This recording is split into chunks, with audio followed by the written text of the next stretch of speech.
unboxing is from Simon & Schuster, so let's get started. All right, first is an oversized book.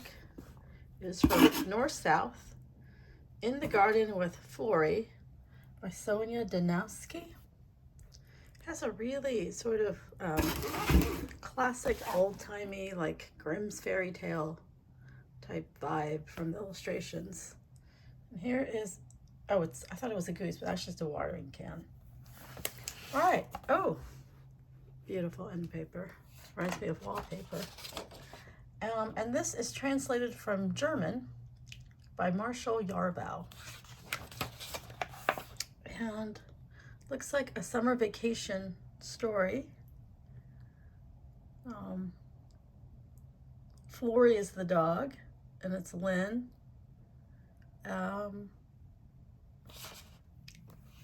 She's almost dressed like a clown. Oh, okay, so Grandpa has to go to the hospital, and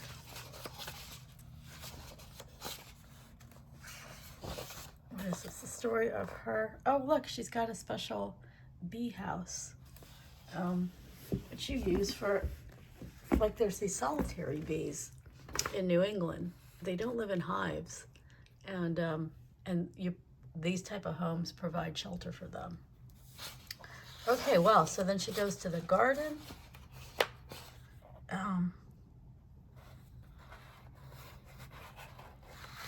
And here she is with friends.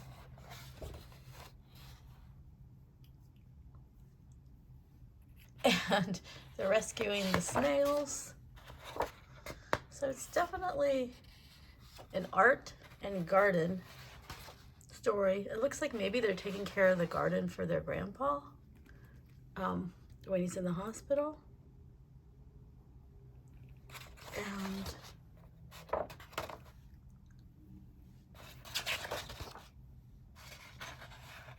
it looks like they're fighting the snails, but without killing them. So yeah, it's definitely a snail story. All right, cute. It's very old-timey. It'd be great to read or gift to a grandparent, to read with a grandchild, especially a grandparent who likes to garden. The next one is Badger is Bored. It is by Moritz, Petz, illustrated by Amelie, Jackowski. Is North South, do they do mostly books in translation? I don't know, but that's the vibe I'm getting. But maybe it's also just the batch that I'm getting.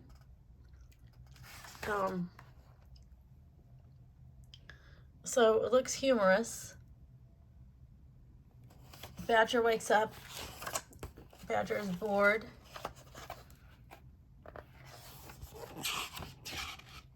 And so it's interesting too, these picture books in translation. I don't know if this one's in translation. Is it? It doesn't say. No, I don't think so. It is.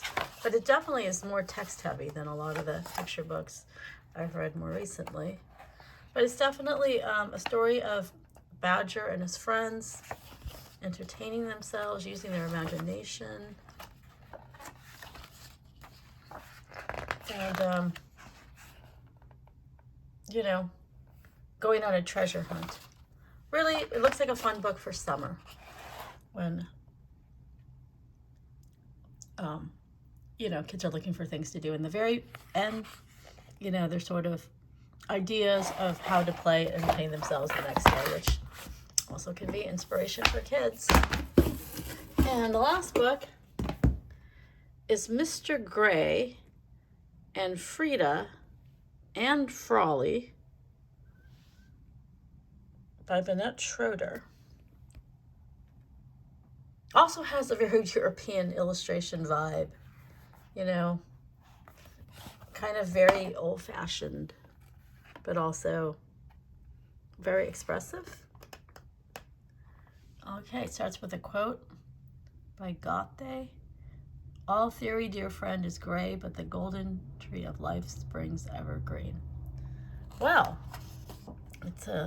this is also translated. I think these might all be books in translation, although Badger is Bored Maybe it's from an English-speaking country. I don't know. All right, well.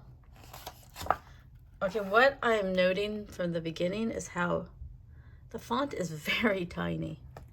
So that can be hard for, you know, and it's also like black on gray. So it's a little bit hard to read, just in terms of like contrast and size.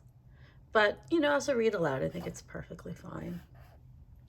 But it does have these lovely, very evocative illustrations that really, like, it conveys a lot of emotion. And here, he's gray. But on the other side, his neighbor, it's the complete opposite. Like, she's got this happy garden, you know, neighbor. And she even has, I guess, a miniature pig. So it looks like it's an adventure for neighbors who meet who are polar opposite. And perhaps there is a romance brewing. I don't know. It seems like there might be. Okay, well, thank you so much to North South Books and for Penguin Random House who sent them to me.